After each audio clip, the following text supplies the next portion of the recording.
This is a presentation of Northeast Streaming Sports.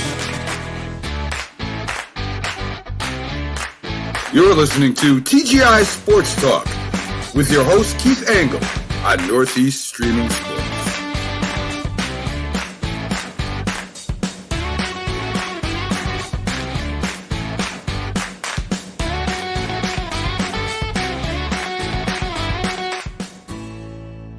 Good morning, everybody.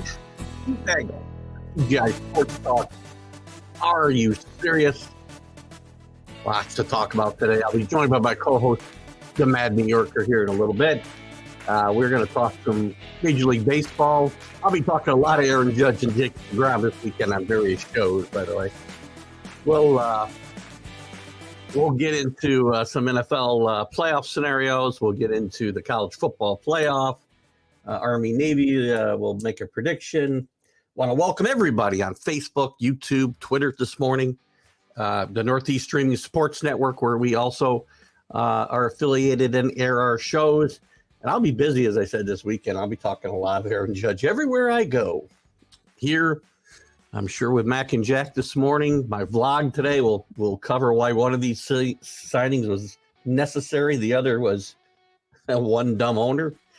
My vlog today will carry that. The Major League Baseball update that we'll do that will air on Let's Talk Sports. And we'll get into it on the Let's Talk New York Sports Show, which will air at 2 o'clock. I'll be doing that solo again as my co-host, Dan Harris, continues his convalescence and hopefully on his way to getting better and rejoining all of us that participate with Dan. We wish him well. So lots to talk about, and as we get ready to do that, let's welcome in the Mad New Yorker, Carlos Chavez. Good morning, Carlos. Yo, happy Friday, everybody. Keith, how you doing? Good morning. It's been a big week around here, man. Woo, it's getting crazy, man. Crazy. Some good, some bad. Depending on who you are. Let's see who's here. No, he's not here yet. Good morning, Dave Guyette. Good to have you with us. I'm sure that... and he's wishing you a good morning as well. Good morning, David. How you doing? I'm sure David is happy about the Aaron Judge signing. We're going to start with some Major League Baseball, and we'll talk about. There's been a bunch of signings this week, and we knew that would pick up when the winter meeting started. But obviously, the big news last weekend was Jacob DeGrom. The big news this weekend is Aaron Judge, and of course, John Hyman with egg all over his face, which is not unusual for John Hyman. A lot. Great career. I saw a great meme yesterday of Aaron Judge in a San Francisco Giants uniform and said, what a wonderful career it was. And the date was 12/7/22 to 12/7/22. It was awesome. Well, he was surfing in San Diego a couple hours after that as well. So he did make a quick flight to San Diego before he did sign this contract. I said in the beginning that it very well might take 10 years, $400 million. I had the dollars right on per year, $40 million. Yeah, and so this deal was mostly the New York Yankees flexing that they have the money and the power to keep a player. Back up 1 second before I let you go. They only matched the Giants, so don't say it's all about money. No, but and they only matched the Giants, but in a sense, it's like they're flexing the fact that, you know, they're the Yankees at the end of the day. That's the point. And whether it's good or bad, we'll see that at the end result. The problem is you got a hefty payroll, and you still got to make moves because, you know, that team, just with Judge on a team, you could just tell it's a playoff team, but is it going to be a World Series team? Well, that's for Brian Cashman, who also signed a new contract this week through 2026, which we knew was coming. Once they brought Aaron Boone back, there was no way Cashman wasn't coming back and saddle a new GM with that albatross. That's a different topic, though. You know, this is a good team. They had to pay this contract. And Aaron Judge, at the end of the day, saw he was better off, obviously, with the Yankees than he was with the Giants at the same money. If this was about, I don't want to play in New York, I get booed, it's too hard, I want to go home where I'm welcome, he'd be a Giant today. It isn't about that. It's about him being a New York Yankee, and he knows that's what's in his best interest. Yeah, and it's, you know, hey, it's the Yankees, and the Yankees needed him as much as he needed the Yankees at the end of the day. I don't disagree. I said that all. The being here in New York is a whole different animal than being on the Giants team, and everything that's happened for him, even not signing a contract, getting ready to sign a contract, everything was in his favor. So because he stayed healthy, or he stayed healthy enough, and he was able to perform. Very healthy for 2 years now, by the way. This injury thing is way overblown. No, I mean it just is what it is for every player, not just Aaron Judge. It's like, can you stay on the field? Can you produce? And then can you do it at the high level at 100, plus games a year? 150. So, at the end of the day, that's what you need if you're going to pay somebody. But I guess it doesn't matter because money's flying all over the place. You know what? When it comes, but again, some of the money's stupid. Again, people think that I can be hypocritical because I'll say this is a great signing, and then I'll say other big money signings aren't. It's all things aren't equal, right? No, not at all. And this guy, how much the Yankees will make off this $360 million contract in the next 5 decades? Well, they'll make it up in less than 3 years. Yeah. And as I said all along, they'll make money off of Aaron Judge. Right. With Aaron Judge being a lifetime, assuming nothing happens, Even if something does happen, he's that's it. He's part of the Yankee folklore, and he's not going to go anywhere. Exactly, and they'll make money off of him decades after he retires and decades after he's dead. They'll make money. So, and you're right, they'll recoup this money in 3-4 years tops. And I mean, the way things are going now, 3 years, TV contracts, jersey sales, anything that has Judge's name on it is is a residual income.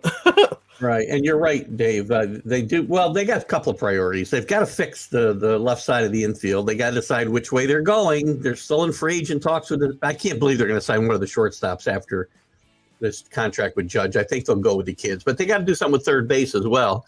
And I'm not a big Rondon fan since we're on the Yankees. The Yankees, that's, they're supposedly their top pitching target, as a lot of teams he is. I'm not a big fan. Until the last couple of years, and maybe he learned how to pitch better. He was not that good, right? And he's trying to maximize on his, as he should, and which every player should. But that's you start getting into semantics, then that's another dumb owner waiting to happen right there. As I said with again, and we'll kind of segue a little bit. We can talk more in Judge as we go forward, but these two things are related to me in a way because Jacob deGrom, and I've been ripping this signing for a week now, and Alan Perales keeps telling me what a great signing it is, and he told me I didn't watch his show the other night. I will watch it, Alan, but I know he said Jim Behringer was on and agreed with him. This is not a good signing for the Texas Rangers. This is not a team ready to win. They lost 94 games last year. Their pitching staff, look at their pitching staff outside of deGrom, who's a huge injury risk. Just forget about that part. This team isn't ready to win. And by signing him to go with the signings they had last year of Seaman and Seager, they're portraying themselves as win now mode, and they're not. Their rotation behind deGrom is a bunch of journeymen who could be good, like Martin Perez was last year, or they could be horrible. Andrew Heaney is slated third. He's terrible. I watched him pitch with the Yankees. He's awful. Yeah, so there was things going on yesterday, even saying about Jacob deGrom, that even with him on the roster and the roster the way it is now, the Mets, let's say the Rangers pick up 30 or 40 more games, the Mets have still won more games than the Rangers did last year. So, well, first of all, they're not picking up. Well, if they were to get to win a division, they're going to have to win 40 more games, right? Right. So, I'm saying now. I said with deGrom and the other guys updated on the roster, they're supposedly supposed to win. They're supposed to be better. And even if they've won 40 games, the Mets have still had a better record than them last year. Agreed. Okay, that's kind of, if you put that in perspective, that's kind of crazy. I don't know if I'm the only one, but I'm still in the whole idea that with the shift not being in play, there's going to be a lot of more pitching needed, extra pitching needed, because it's going to be a different game. Awesome. So again, just like I say, when it comes to the shift, it's stupid to outlaw it because all you do is hit away from the shift. Teach guys how to play baseball correctly. If there's not going to be a shift, you pitch to where you have your defense set up, and that's part of pitching as well. So yeah, but now you don't. Now your defense is set up. The most it can be set up is your second baseman and your third baseman not passing the dirt. No, I agree. You don't have that extra person behind you to avoid the bloopers, the pop up. So I agree. It's harder. We got to give the hitters a break because there's not enough offense. So that's gonna be a I don't know. By the way, I think it's gonna be a different game. I think it's gonna be exciting to see these teams struggling, and try to get used to the difference, the nuance. Yeah. And it's gonna affect everybody. You have to have a better infield. You have to have a better outfield. So if you're just putting guys on your team who are only speed guys but no defense ability, or you guys defense ability and no speed, your whole team is now changed. Like your whole perspective of what you think is good is not. I don't know what these guys are looking at, to be honest with you. Let's stick with the Rangers in a second in that topic. If unless this helps them and their offense improves immensely, because no matter, and Alan can tell me how good some of their players are outside of their 4 top players. Well, this team as a whole hit 239 last year. Mm-hmm. That's right. Yep. 301 on base percentage. That is beyond awful. And that's with the top 4 guys playing pretty well. I'll give you Simeon, although he's 32 years old. This guy isn't a young buck anymore either. Ardalis Garcia is a really good young player. I like him a lot. Obviously, Seager's a player, and Nathaniel Lowe played well last year. Outside of that, they got holes everywhere, and this team is not ready to win. And this was a foolish signing for Texas. They've gone this direction before, if you remember back in the what was it? I feel like they do this every 5 years. Every 5 to 8 years they do this. They'll go in strong and then be 4 or 5 players short. Yeah. And not even either get into a playoff or not even sniff it. So I don't think I missed all the World Series they won when they've done this before. That's for sure. 94 losses. You're talking about a guy who might. There's every chance he gives you 10 starts next year. Yeah, I put down when I saw this. I don't think he'll start more than 12 games. To be honest with you. Now, he said yesterday he went there because he really felt wanted. Well, they gave him $188 million, and God bless him. If he can get the money and he doesn't care about winning, well, then go there by all means. If you want to win, you could have taken a little bit less. And as a New Yorker and as a fan of one of the teams, the Mets, I like watching him play because he makes a game actually, in 2 hours or less. But when he didn't pitch a lot last season, and last 2 seasons, he's got 24 starts. And as a season ticket holder, because they're in my backyard, I didn't see him perform much. Now, when he performs, he's good, he's great, but that's not healthy. He might be the best pitcher in baseball still. Yeah, but at 34 years old.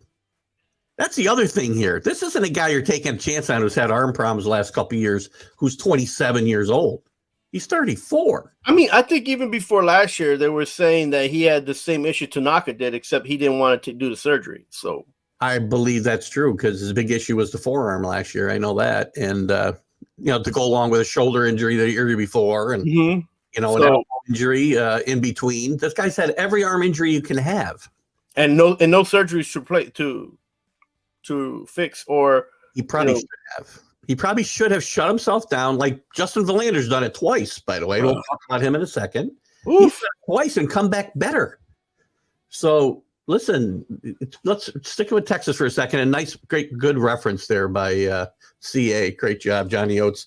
Johnny Oates was a good manager, man, but he couldn't get him over the top because they ran into the Yankees every year in the first round of the playoffs. That's all. So, I mean, they did have some good teams there, but couldn't never get over the top. Not enough. Listen, Texas isn't a bad organization by all means. They're not bad. Things like this. But again, when you're making decisions like this and I don't know, man, smoke and mirrors don't get you far. And the Yankees been doing that for the last 10 years. So, you gotta be careful. This isn't the Yankees where, we say, oh, you can't tap that much money in Judge. The Yankees can decide to go over the salary cap tomorrow. It's not going to be a big deal for them. They don't care. They can fill the positions if they choose to do it. The Rangers have got $120 million already next year guaranteed to 4 players. They got a lot of holes to fill, and I don't think they got the money to do it. They don't have unlimited wealth there. Just saying. So we'll talk more about it. I was hoping Alex, good grief, Alan would be here today. Well, I'm sure I'll see him at some point this weekend to debate this more. We'll get back to the Yankees here in a second. Judge Stanton Cole is costing Yankees. It doesn't really matter, though. It's money. To the Yankees, it's nothing, Dave. You know that. I like how MLB tries to say, okay, you know what? Good morning, Bob. Since the Yankees are over the tax bracket and over the luxury, that we're just gonna, delegate them in the draft. Like that's Yankees and the Dodgers are in a class by themselves. And Padres have put them themselves there. I don't know how they've done it, but there's a lot of other news going on, especially with your team. They signed Justin Verlander, we talked about. Yeah. Now the difference here, where I say this isn't bad, and I think I talked back and forth with you a little bit about this. The difference between this is $100 million. I would have given DeGrom, if I'm the Yankees, 2 years at $88 million or whatever, $86 million, I guess, what Verlander got. Exactly, I think, what Scherzer got last year. Right. I would have given DeGrom that. Yeah, not like now Verlander got that because Scherzer got what he got. And he had a great season last season, but I suggested to you, I was like, it's not that there's a bad signing, but if you looked at the pitching starting rotation for the Mets, it just sounded like a disabled list. You're ready to happen, but you lost Walker. Walker, you lost to a division rival, no less. To the Phillies, but then Cohen is. I like what the Mets are doing now because Cohen's, has money to spend, and they're doing things that the Mets haven't done before, and I think that's what's more exciting than anything else. And not just getting the players, but the fact that they're in the mix of making moves. It used to be for almost 20 years that they were bargain shopping. They were looking for a couple players here and there, and they weren't spending much money, and that reflected during the season, right? But now you have you spend little, you don't get far. Now you're spending a lot, and the Mets as an organization hope to get a lot for what they spending, and that's the idea. And with an owner like Cohen, they're doing that. Well, they also made a couple other splashes this week. They signed the Jose Quintana. Quintana, JQ. Yep, they got JQ. They got last night. They went ahead and finished the deal with Nemo. That was a big deal for them, I think, too. That's a big signing for them. Yeah, they gave him the deal that he deserved. They signed him and kept him here. They also got a pitcher yesterday. So last night as well. So they're who did they sign last night? I don't have that in front. He came. So many guys. I keep getting all these. It's last night they signed with Robertson, David Robertson. David Robertson, really? Yeah. So yeah. I mean, it's the floodgates open, and the only thing that I feel taken aback is that now all of a sudden the Yankees are just stuck on that whole Judge deal. They need to start moving forward. You want to hear about the Yankees and the Mets when you're here in New York or in the East Coast, and you don't want to hear about the Padres who just picked up Bogarts, and you don't want to hear about the Dodgers, and you don't want to hear about the Red Sox. You don't want to hear about anybody else. And what are the Red Sox doing? But how they let Bogarts walk away? I don't understand this. He's their franchise, right? And now they may have to trade Devers. I'm reading yesterday because they don't think they're going to be able to sign him, which are never going to get fair value for him. I mean, you saw that with Soto. And now they're doing what the Mets used to do. They're looking for bargains, and they're even talking about bringing in Carpenter. Which, if they do, I think that'd be great to get Carpenter off the Yankees. The Mets, really? No, not the Mets. The Red Sox. I like Carpenter. I mean, he's a nice piece. He's not bad, but I don't know. The Mets could use him. They need a DH. They don't have anything at DH. They need somebody to. That's where the next move is, right? Who's coming in? Are they going to bring back Conforto? Are they going to move forward? And they already have Alvarez. They're bringing up. So, but like when Contreras signed that deal with St. Louis, that kind of made me get kind of shut down because I thought Contreras would be a good pickup for the Mets, and then have Alvarez behind him. Aren't they going to get the kid the shot next year? Isn't Alvarez going to be the catcher next year? Yeah, he should be here, and by no means, but he's not an everyday catcher, man. I mean, Contreras could have played, could have DH'd a little bit too. I guess that would have. So I think that would have been a better fit, but Contreras and St. Louis is not a bad fit for him. It's actually a pretty decent fit for him. I would agree. But the Mets still need another catcher. But hey, it's a lot to still go on. Look, pitchers and pitch report in 67 days. So I haven't done the math yet. It's usually after Christmas when I start to get. I do that counting. It'll be soon enough, though. It's hard to believe. It's coming up, man. It's sneaking up, and I just like that the winter meetings right now involve the Yankees and the Mets, and that there's actually movement going on. The last few years, it was slow, and it was about TV contracts and about the players, union and the owners, and it was just this is good for baseball. This is good for teams, and it looks exciting. It looks like it's gonna be an exciting year next season. While we're talking about the Mets, they're still in play for this guy from Japan too, the pitcher, aren't they? Oh, yeah. Which I think there's no posting for him. One of the Japanese players just signed. Where did he sign? He's an outfielder, I think, but he had a posting. So I thought they did away with the posting part in Japan, where you had to pay the team just to talk to them. Oh yeah. Apparently, some players can. Like free agency here, they can play past that. I believe the Red Sox signed that Japanese player. Yeah, I think he's an outfielder. I had it here and I lost it. Masataka Yoshida. Yeah.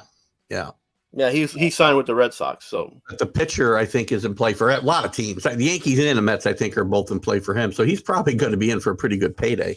And it sounds like the buzz around here sounds like Koen wants Ohtani. And he's trying to set up the team to somehow or another get Ohtani either during the trade deadline or even afterwards. But hey, that's something to look forward to. Look, if you're a New York fan, if you're a Mets fan, if you're a fan of baseball, the trend for the Mets is finally from flatlining is going up a little bit, which is good. So, Alan, you missed a lot. You're ripping your management again. Your ears must have been burning because he was talking about you. I will tell you again, Alan. We'll back up a little bit before we move on here, just to give Alan a chance. And Alan, I'll be talking about this Sunday, so we'll have a lot of time Sunday to chat about this too. So, I talked about how this is a dumb move for the Rangers. You look at the rest of your ragtag starting rotation, which is full of journeymen who at best have got a decent year under their belt last year, like Martin Perez. Andrew Haney is terrible for the most part. Gray can't stay healthy. And you got 4 position players other than that can play. Other than that, the offense is terrible. He hit 239 last year, barely had a 300 on-base percentage. And if you think you're not going to lose, if you think you're going to go from 94 losses to 94 wins, you're nuts. Yeah, I don't see how you figured the math here at getting 10 games out of DeGrom. It's just a stupid signing. If you'd signed it, and again, signing him at all for your team was crazy. Signing it with a contender for 2 years like Justin Verlander did, as I made that leap between those two guys, that's a totally different story. And DeGrom has also shown all he cares about is the money. That's all he cares about. He doesn't care about winning. Look, he's not ready to win. And look, to be fair for DeGrom, he deserves it. He got 2 Cy Young with nothing behind that. No playoff and no World Series ring. So, because most guys, not all, usually even with the Cy Young winners, usually kind of get into the playoffs. and he didn't get that chance, and they didn't give it to him being on the team because the hitting was terrible. So and so you in baseball you get paid for what you did, not what you're gonna do, and he's got his payday, and it's okay. You know what? It shouldn't be the Rangers that are paying him for what he did. If they're willing, what I say to you is the same thing with the Green Bay Packers when they signed Aaron Rodgers. If they're willing to give him money, that's not on Aaron Rodgers. That's not on Jacob deGrom. That's on. Listen, Jacob deGrom decided the money was more important than wins, and that's his prerogative to do that. I don't begrudge him the money. I say the Rangers are nuts because they're going to waste a bunch of money. They're not going to win. Yeah, I think for the Rangers, it gives them an opportunity to say that they're trying to go to the next level by reaching out and getting some of these other players, like last year when they got Seager and stuff like that. So Alan must be feverishly typing away, by the way. Yeah, but you see, if you're a team like the Rangers, the Royals, or Milwaukee, a mid-level team, as far as budget-wise, not talent-wise, you have to make moves to stir up and get some energy going and motivation going to sign other players, because if not, you're going to just get stuck. And so this move was important for the Rangers. They just paid. I think they overvalued deGrom. But if you agree with me that they're not ready to win, this isn't a good move, even if they signed them for 2 years or 1 year, because they're not ready to win. This team has got one of the worst offenses in baseball. Right. And Alan, you can throw whatever you want at me. That is a fact. 230 and listen, but base percentage. Again, if you're a team, if you're one of the smaller teams, you have to get players, a group of players, and interest to build off of that, stating that you're moving towards a playoff type of caliber season the next season. Understood, but he's not 28 years old. He's 34 with a history of serious arm trouble. Probably ready to fall off, as you said. That, and by the way, Tanaka never had surgery either on that forearm. That I think it's the ulnar nerve. I think is the injury that they got to worry about, but it could go at any time. Yeah, Tanaka did not, but Tanaka also did not play last season either. Didn't he pitch in Japan? Oh no, but I'm talking about he didn't play here. Yeah. So in which and for more money. Could you imagine if Tanaka would have stayed? They would have been a different team as well. Agreed. And again, by the way, the payday thing, getting paid for what you did. You mentioned Rodgers. We talked about some other guys. Even Judge can go in this category. Right. It's a different thing paying guys for what they've done for you in the past. That's happened for a long time. Paying somebody who's done something somewhere else and isn't likely to give you anywhere near that performance is crazy. I mean, look, I feel like this happened. Denver Broncos about that. Once the season ended and the Rangers gave deGrom the phone call, that was like the last phone call he took. And he was like, you know what? Opportunity to get out of New York. And he took it and ran with it. And they were willing to give him more money than he probably expected to get. Or maybe he asked for that and they gave it to him. At the end of the day, he didn't want to stay in New York. He didn't want to play in Flushing anymore. And I believe that's a move that he made. And it's a better choice for him. I mean, can you imagine every season before the season starts, before you even report, how's your arm doing? How's your shoulder doing? You only played 12 games last year. You only played 40-some, you was only in 20-some games the year before. Are you sure you need surgery? Do you not need surgery? Why are you getting so many, x-rays? Why are you getting so many, MRIs? What, you don't want to hear that and before you even started to play. New York is a different animal for people. Alan, their hitting core, if you want to count four guys as your core, you're all set at third base, second base, shortstop, which is important to be strong up the middle, and in right field with Garcia, and with your first baseman, maybe, because Lowe's got to show it to me more than he has. This is not a good offensive team. 239, one of the worst offensive teams in baseball. If they could, and by the way, they wouldn't need to win games by one run if they would score more runs. Right. I think Alan does this all the time. Take away this, do this. My record would be this. Your record is what it says it is. You lost 94 games, not just 1 year, but for multiple years, this team hasn't been good. Adding Jacob deGrom for 5 years at $180 million makes no sense. Plus, Alan, I'll add this. You're counting on Martin Perez to repeat what was a career year last year at 31 years old, and I don't know that he can do that. So, again. Yeah, whatever. and Keith, even we have to ask, between the range of 250 to 400, the best teams, what were they hitting at? They weren't hitting closer to 300. They were hitting maybe a little below 300 average anyways. No, I know that the average was down. I get it. But so I think that number is kind of deceiving. And I think the on-base percentage, though, they're not walking when you got a 300 on-base percentage. That's terrible. And a 395 slugging percentage. The league is hitting home runs, and that's with two guys. I mean, that's with four guys, well over 400. So the rest of the team is terrible. You think you only got holes at left field and bullpen, Alan? You got holes all over this team. Yeah.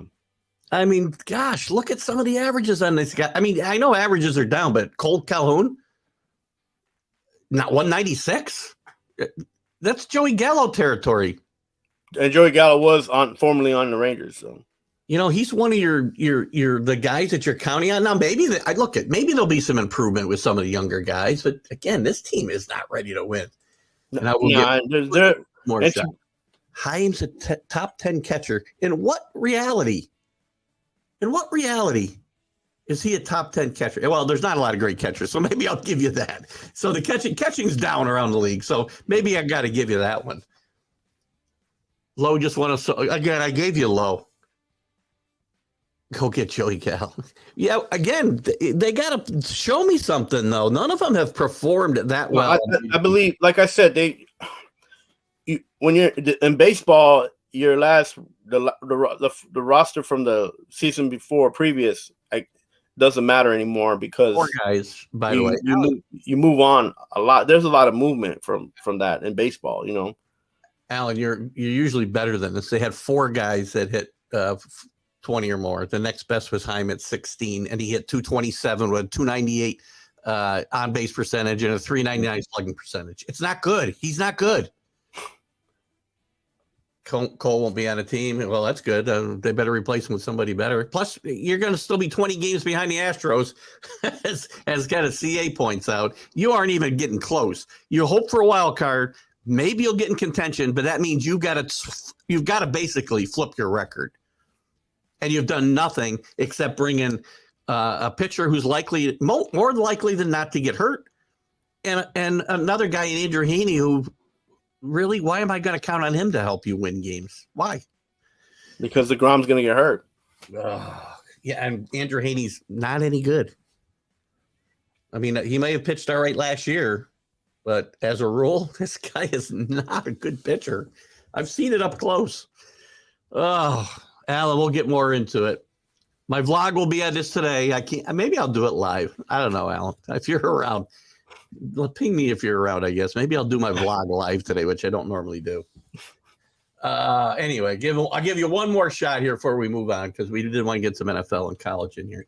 Not saying this team will be the Astros. I do feel here's my point, though, Alan. If you're not going to be the Astros, you should not have signed deGrom. You shouldn't have. If you're not going to compete for a World Series, Jacob deGrom, especially for the money and the years, does not belong on your team. That's my whole point. You just made it for me right here. Right. And in fact, deGrom would have been a better fit for the Boston Red Sox. I do think Bochy can help this team, by the way. Yes, but again, he's not a miracle worker. No, I was going to say he's not going to help your team that much where your batting average is going to go up 30 points. He may walk away after a year when he gets into this. Anyway. I don't with deGrom at helm, I don't see the Rangers making the playoffs. I don't either. I don't see them as a playoff team. And Alan, you know me. If I'm wrong, I will tell you. And God bless you. If you make the playoffs and make a run in the playoffs, and I was totally wrong. But if you yeah. I mean, then there's a lot more. Yeah, it's going to take a lot more than a pitcher. Yeah, if you don't become a contender for the World Series in the next 2 years, and this signing was really ridiculous and stupid. That's all I'm saying. It was a bad signing. It's a dumb owner. There's always one dumb owner. Actually, there's more than one, but.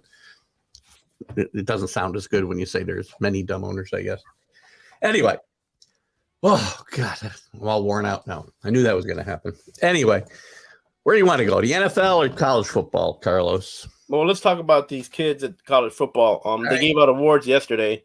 I was being facetious when I said they should make a quarterback award. I know they have those. Oh, okay. All right. You were like, they have. The comments are coming so fast, it's hard for me to keep up sometimes. So yeah, and then you hold off on them, and then by the time they get in position, basically. So no, it's okay. I mean, it is what it is. But when you have punter awards, then you have awards for everything. No, there's awards. Yeah, a lot of kids got awards yesterday. Caleb Williams got a couple awards. The TCU quarterback got an award. What'd he get? Maybe Brian? I believe he got for one of the best football player. And then not to Davy Bryan. I think that's right. Let's see if I can pull up. I didn't see this, so I didn't have it up for today. Let me just see if I can pull anything up. Because the Heisman's tomorrow. So this is 2018. That's not going to help us. He won, the Davey O'Brien Award. That's what he got. Okay, well that's that's a prestigious award, and it is the quarterback. I can't get there on this. Damn it! I use my work computer for my secondary thing here. See if I can get there from CBS Sports. Here we go. Player of the Year, Maxwell Award, Caleb Williams. Walter Camp Award, Player of the Year, Caleb Williams. Caleb Williams will win the Heisman tomorrow, by the way. Coach of the Year, no brainer, Sonny Dykes. Jim Thorpe, Best Defensive Back, Trevate. I'm not going to try it. Hodgins Tomlinson from TCU. I wonder if that's LaDaniel Tomlinson's protege. Davey O'Brien Award, as you said, to Max Duggan. The Remington Award for the best center goes to Olawatimi from Michigan. Lou Groza Award, best place kicker, Christopher Dunn. And we can go down. The Buckus Award goes to Jack Campbell at Iowa. Best running back, that's a good one. Bijan Robinson. I like Deuce Vaughn. I really love Deuce Vaughn. I think he's going to be really good at the next level. Yeah. Anything else? The Blitnikoff Award, best wide receiver, Jalen Hyatt. I know there was a lot of Ohio State fans screaming that Marvin Harrison Jr. should have got this award.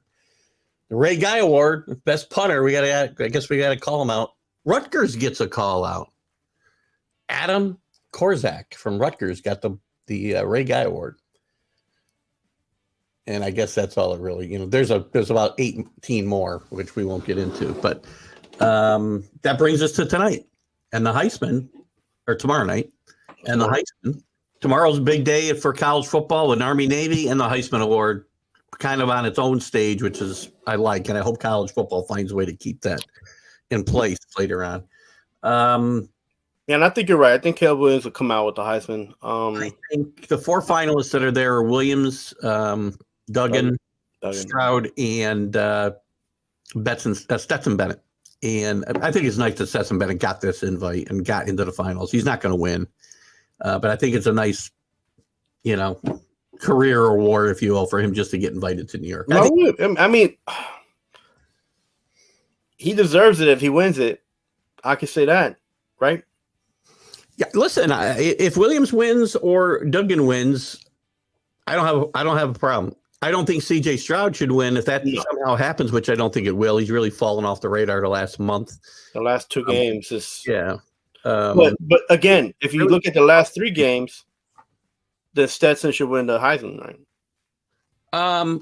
The problem with the Heisman voting is that the voting opens before the championship games get played, right? And I really think that if the awards. Nobody voted before the championship games. It's possible Duggan would have won, but I don't think. I think enough ballots were probably already in. And by the way, Caleb Williams, yes, USC got beat badly by Utah, but he played with a lot of heart in that game. He played on one leg for 3/4 of that game and still made some outstanding plays. And he's been the best player of the year, I think. So I think it's a fair honor that he will win. I think Duggan will finish second. The Heisman is for the best college football player. Correct. But doesn't the best college football player usually try to win you games? Yes, but they won. It's not like they didn't win 8 games, Right. right? I mean, in that case, who would you say it is? I'm, Stetson I'm, yeah, I'm going to go out on a limb, and I like Stetson to win it, but I don't think he will because he has a better team, and that's the problem. If you put Stetson on the Utah or on Colorado, is he going to win you that many games?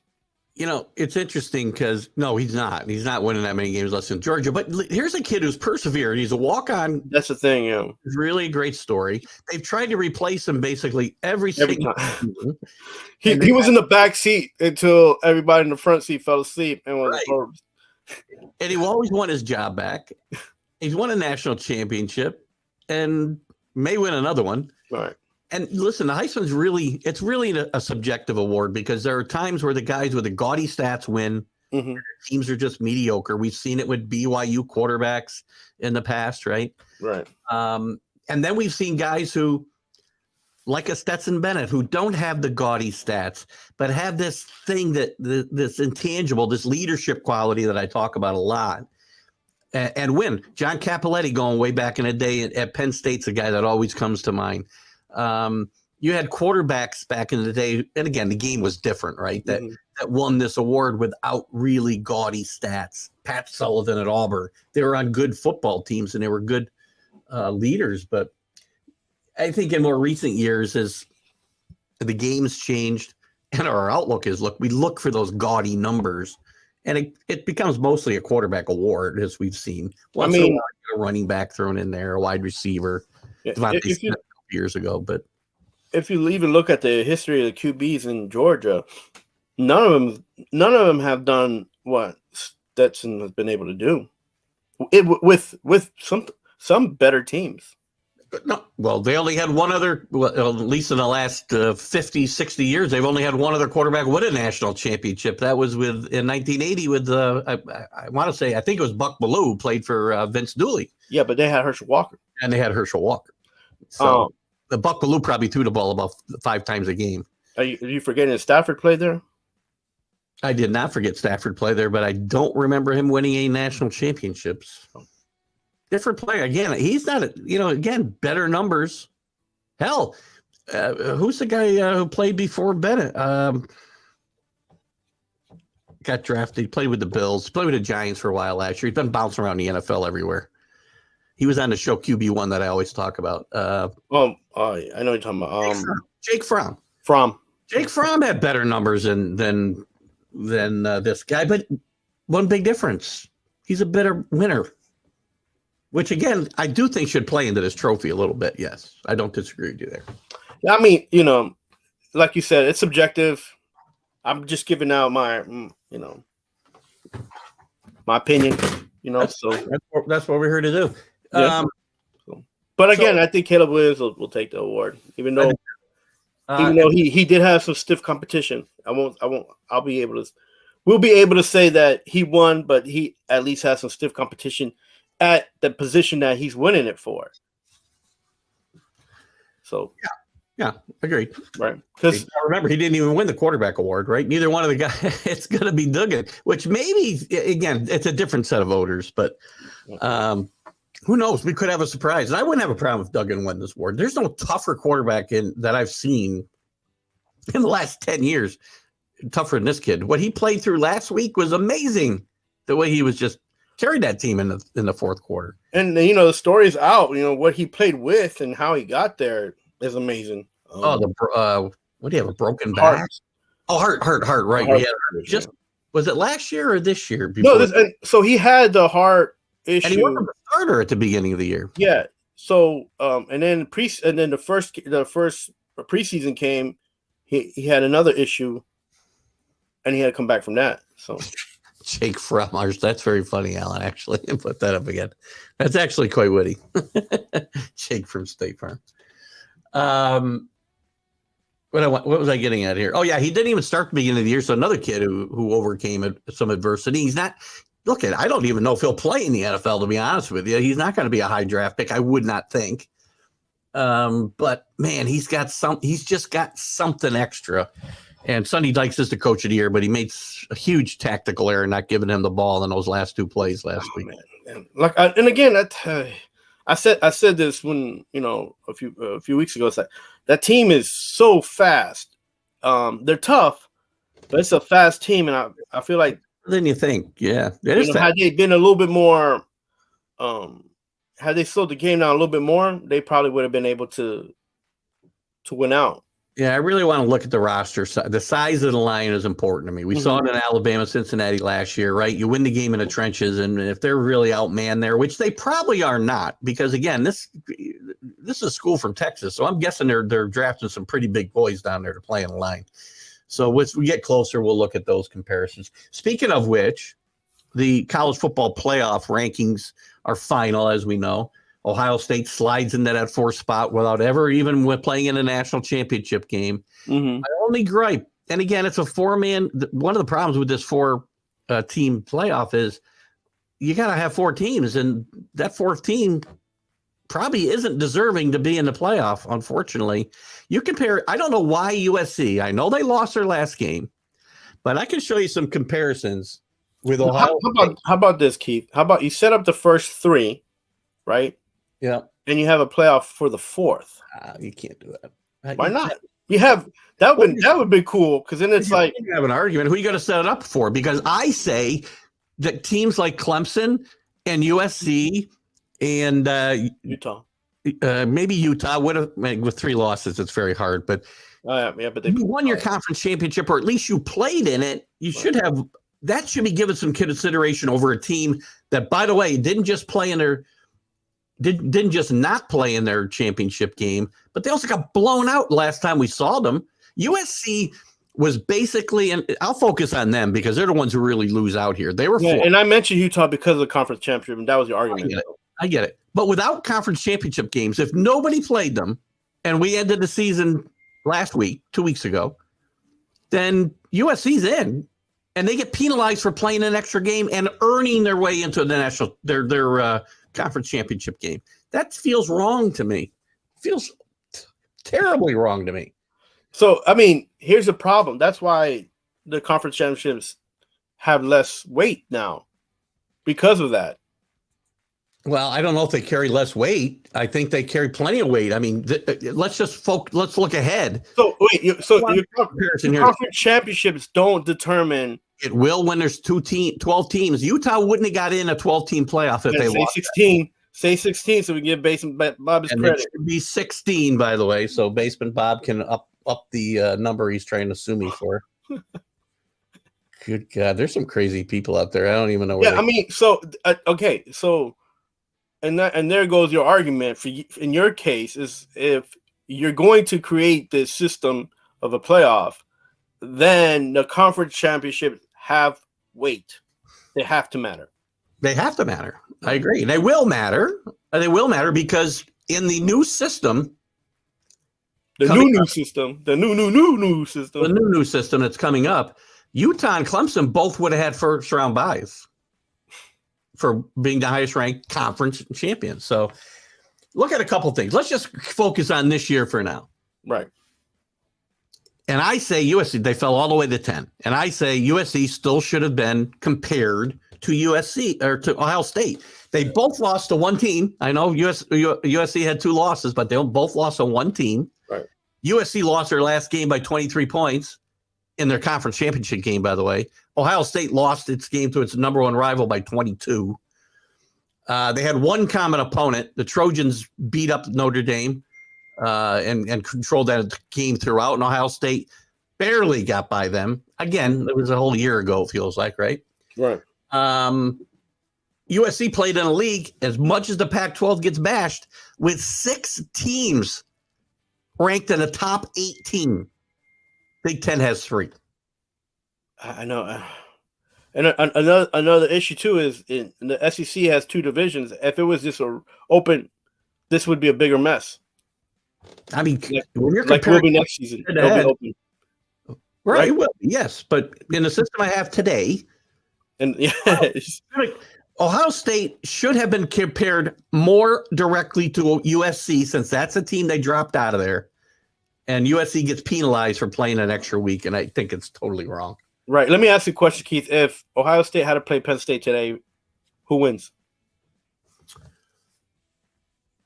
That'd be a great game. Both of them don't play very good defense. It'd be probably about 70 to 65. I'm going to take if they play today, because Ohio State's still pretty banged up and they got a chance to get healthy over the next month. If they were playing right this week, I might take USC if Caleb Williams is healthy. No, I'm talking about Penn State. Oh, I'm sorry. Penn State and who? And Ohio State. Ohio State will beat Penn State every time because James Franklin can't beat top 10 teams. Yeah, I believe if you would have gave him another shot, he would have been able to take that. I think Penn State would have been able to get them. That conference is just too. Again, I get, Alan. I understand that. I do understand that. I'm saying the title game should have always been given more consideration in this 4-team format. Yeah. I mean, what you want can't happen with the teams ranked the way they're ranked and the outside opponents that they play, and the number of the ranking of these outside opponents. Right. I do understand the goal is to get the best 4 teams. That's the goal. And there's nowhere in there does it say that team has to have played for their conference championship game. And I mean, Alabama's probably one of the top 4 teams in the country. You can put them in the playoff, but they probably are. Yeah. And this is why the NCAA added more bowl games, to be honest with you. Look, if the season would just end in October and you play in a playoff November, December, so you can be in a bowl game in January, I think that would just fix everything, right? You play in your conference, you play the teams once, because the conference is so big, some of them are so big. You play a team once, and then at the end you play a conference championship, and then you get into the bowl game that you're slotted for. Mm-hmm. That's it. Like, why are you playing until the end of November? And then on top of that, everybody's rankings about the almost equal out because they're playing so many outside teams, right? So wait a minute, let me back up. So you're saying it's kind of go back to the old system. You play your team, you go to the Rose Bowl if you're the Big Ten championship, like they did for decades, right? So you'd play the Pac-12, you play out all those bowl games, and then you would rank the teams for the playoff. Yeah, I could get behind that. Problem is, you'd be playing too late into January, I think. Yeah. So you play almost into February right now, anyway. Listen, like you just stop your schedule. Really, pretty much stops in October in the weekend of the 31st, right? Yeah. Right. So, stop playing all those small teams. Stop playing, like those. Sometimes you play teams twice, and it's Pinstripe Bowl. Sorry. We need to eliminate some of these bowl games that are irrelevant, like the Pinstripe Bowl, and you can still have those bowls just to get kicks out of it, right? Be like, ooh, what it would be more exciting to see a SEC team play an ACC team that's like 9, like if it's 9-3 and a 9-3 team, like have them play each other, than it is the way it's set up now. There's some other bowl games outside of the semis that I'm interested in. Most of them are bigger bowl games, though, right? Some of the smaller ones I don't really have a lot of interest in. This USC against Tulane in the Cotton Bowl, I think, will be a lot of fun. Yeah, the Orange Bowl is going to be fun with the Orange Madness going on. The USC, right? Yeah.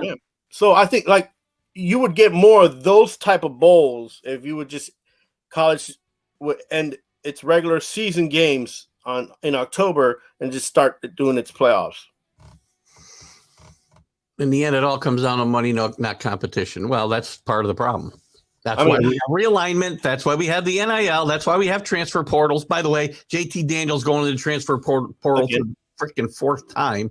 I mean, there's got to be a limit. We got to put. Well, he's going in as a graduate student, so that's he got that extra eligibility. It's basically showing you that you have unlimited maneuverability to go wherever you want. I believe the translation, it all gets lost when you don't just go to school for 4 years. You have 6 years because you can play as a graduate student, which a lot of these kids do. So setting up a bowl pick. Oh, maybe I will. Maybe I'll make a note of that.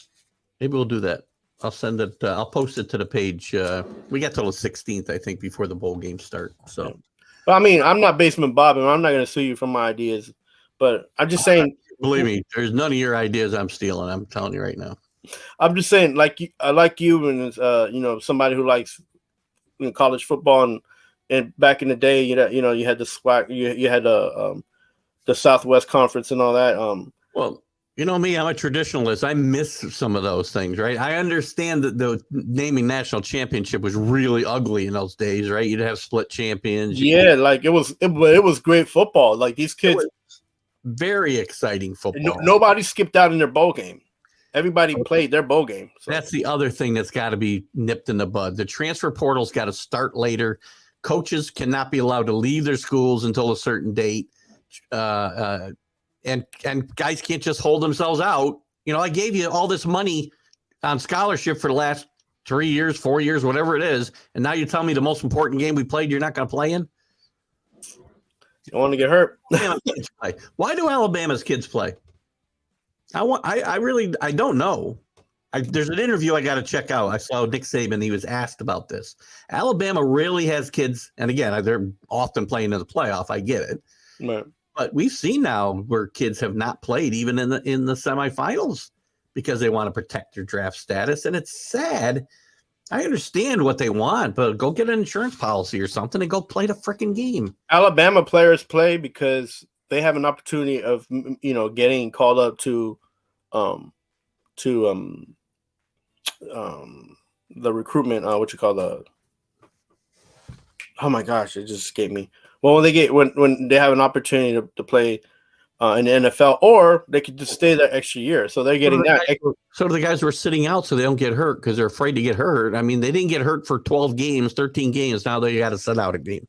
Right, but they're playing to either keep their scholarship or to move on to the NFL. That's why they play.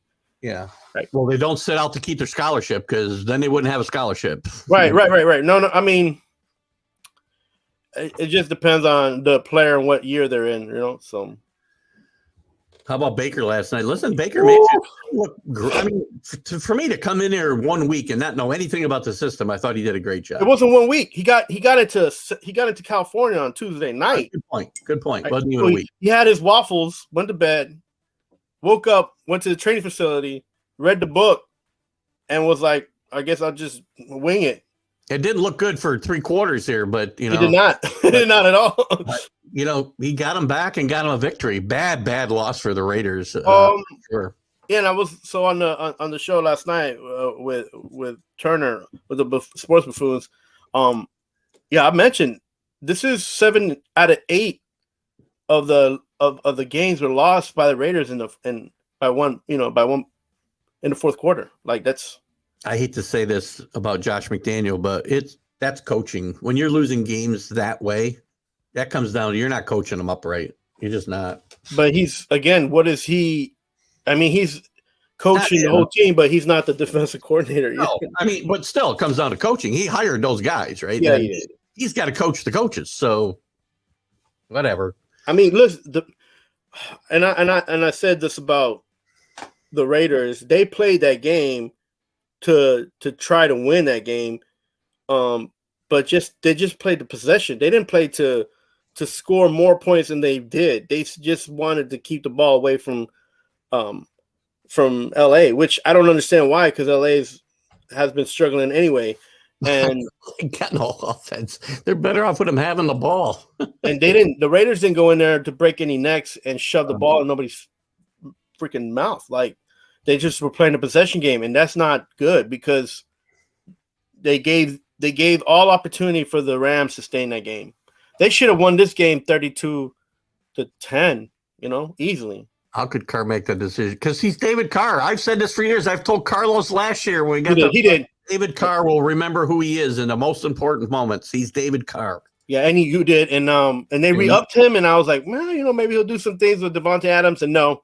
Again, he's decisions. Every time he'll make bad decisions. And in the last 7 years that Carr's been on the Raiders, they haven't been in a position to pass the first round of the playoffs, and it's David Carr's fault.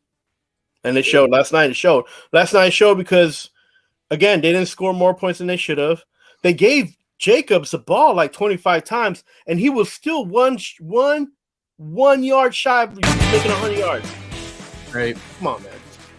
Well, we didn't get to a lot of stuff today, but we talked a lot of baseball and a lot of important stuff. So we'll get into more stuff here next week. Oops. And what happened to my music? My music went away. There we go.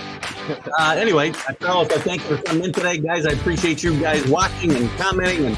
And Alan, don't worry. We'll be arguing about Jacob DeGrom for a few more months. Happy Friday, guys. Have a great weekend, guys. Enjoy Army Navy. World Cup starts at 10 o'clock. I love Army. All right. See you later. Bye-bye.